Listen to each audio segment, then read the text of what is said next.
All right, so Odds Lane, we're going to listen to their song, It's So Strange. I have a little information to let you in on, Dave, that I didn't tell you about because I wanted to know your honest opinion about the song first. So this is Odds Lane with their brand new song, It's So Strange, on the Indie Music Plus Facebook Live broadcast, episode 34.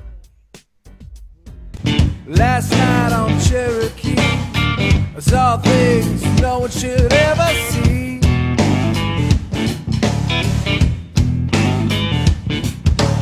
Everything went San Jose. It's a Pied Piper turned and lost his way.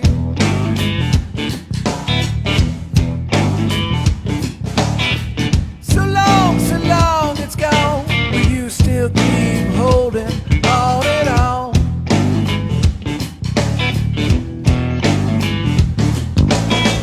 Jump back, take it slow. The devil's got your ticket for the show.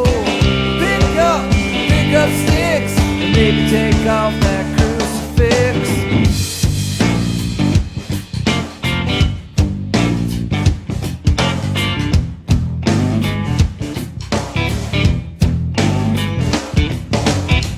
Last chance, what'll it be?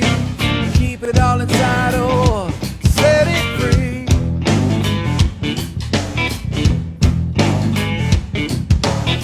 So long it's gone, but you keep rolling on and on.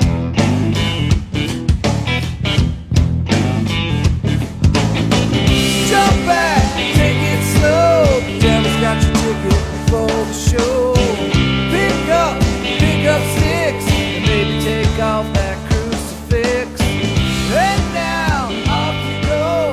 Everything's better on Idaho. It's okay what the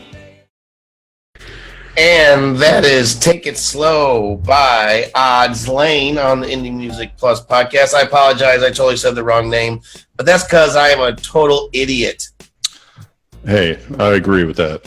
Thank you. Thank you. You rewrite every review I write, I'm sure. I don't I don't want to know how bad it was. Yeah, no, that's what I do. Hey, Joe, do you want to say your thoughts on the song first? No, I want you to say your thoughts on the song first because that's... All right, fair enough. Three-piece. It's very cool. Like, generally, like, really cool vibe.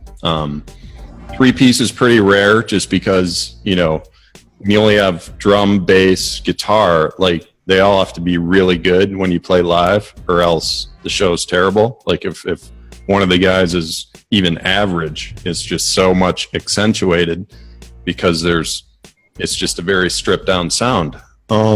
So, that said, like, it's, like I said, really cool song, but my question would be, if they're recording these, why would they? What most three pieces do? Nirvana. I mean, the list is endless. Is like in choruses. Like my question would be, why wouldn't they layer some more guitars in the choruses? Like it's still just the one guitar, even if he's like playing melody or playing his licks or whatever. Like that's what I would recommend. Is like maybe they have an answer for that. I'm not sure. Maybe they want to like stay, kind of minimalist in their sound, but that's just what came to mind. Is like, yeah, why don't you just kind of layer some rhythm behind those solo parts? And when you play live, obviously you don't do that, but at least on a record, why wouldn't you like try and make the sound a little fuller? And then in the choruses, yeah, it was just the drum beat to me was just kind of like, I don't know, the transition was a little weird. It was a little funky for me. Like, did you notice that? Like right when the chorus kicked in, it was like, it was just like a weird beat, but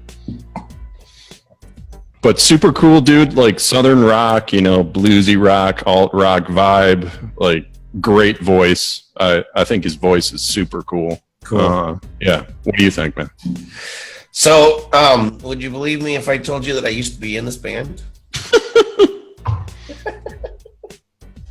Are you serious? Wow. Yeah, back in the day, I was in a band called The Breakers before they changed it to Odds Lane, and they're from St. Louis, actually. and I'm still really good friends with Doug and Brian. And dude, they are like two of the tightest players as far as like Brian's the drummer and Doug's the bass player. And the thing that is just remarkable about these two is they've been, well, when I was playing with them, which is almost 10 years ago, they had been playing together for 10, 20 years since they were like in their teens. Dude, they are so tight when they play together. Yeah. It's unbelievable. They have been doing this for so long, and they, you know, Doug is now he's a professor, I think, at a college in St. Louis. Brian's been teaching drums ever since I can remember, and they recently like signed with a label. Mike Zito is the guy's name. I never actually met the guy, but I've heard a lot about him through those guys. And the thing that I noticed about the song is, well, number one, I wasn't playing keyboards on it, which was really weird to me, and I was about it, but you know, what are you gonna do? It sounded to me like they had a producer, which was interesting because normally it's Doug, Doug putting together all the recordings and stuff like that.